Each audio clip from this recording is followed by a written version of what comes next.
Magandang gabi po sa inyong lahat. Tayo magbabalik ulit dito sa ating munting channel. Ayan, para mag-discuss ulit ng coins. Ayan guys.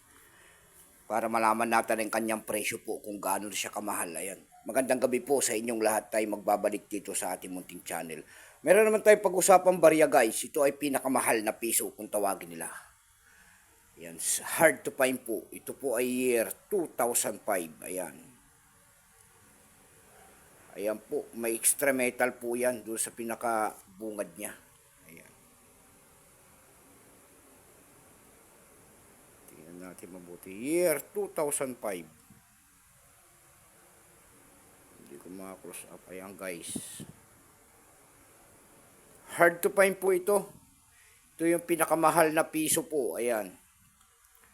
Pagkatalikod naman, ayan, makikita natin ang kanyang cut wheel. Ayan, maganda pa siya guys. Year 2005, ayan. May extra metal kasi siya dyan, oh. Kaya medyo, ano siya, bukod sa hard to find siya, may extra metal din siya, ayan. Kaya pag ganyan nyo, ayan, makikita nyo, year 2005, guys. Ito po ay hard to find, kung tawagin nila, ayan. Ito ay may presyo na. Mga ganito mga coins, 2005. Ayan.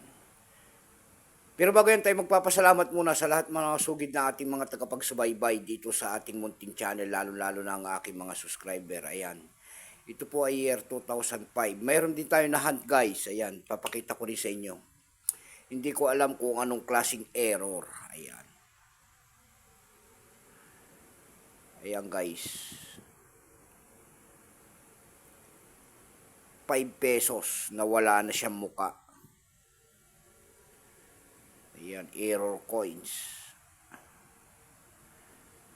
Ayan. Year 1993. Pagkatalikod natin na ganun, wala na siyang muka. Ayan. Hindi, ayan o. Wala na siyang muka guys. Pero kung burado yan, kung burado naman yan, ibig sabihin burado na dapat lahat yan o. Kaso nga lang nakikita yung Republika ng Pilipinas, ayan, yung kanyang tao lang ang wala. Burado ng kanyang tao. Mayroon din tayo ritong coins guys na rotated error, ayan kung tawagin nila. Ayan o. Ayan. 25 centavos po ay year 1964, ayan. Pag ganyan nyo po, ayan. Pag ganyan nyo po, pagkatalikod po, makikita nyo po, ayan. Hindi po siya exactly, dapat nakaganyan yan. Ayan, dapat nakaganyan ito, nakaganyan dyan. Kasi pag ganun nyo, ayan o. Ayan guys. Pag ganun dapat, ayan. Kaya error coin siya. Tingnan natin dito sa compression nito. Ayan. Itong year 2005 na ito. Ayan. Yung namang hindi pa po nakapag-subscribe dito sa ating YouTube channel, anyayaan ko lang sana kahit malaking tulong na po ubagay ang inyong magagawa tulad ng pagpindot ng ating subscribe button, like and share para ma-update ko kayo sa mga latest ko pang gagawin mga video about coins. Ayan. Tignan na natin kung magkano na ang bintahan nito guys. Ayon sa ating mga nakalap na impormasyon guys, ito ay hard to find.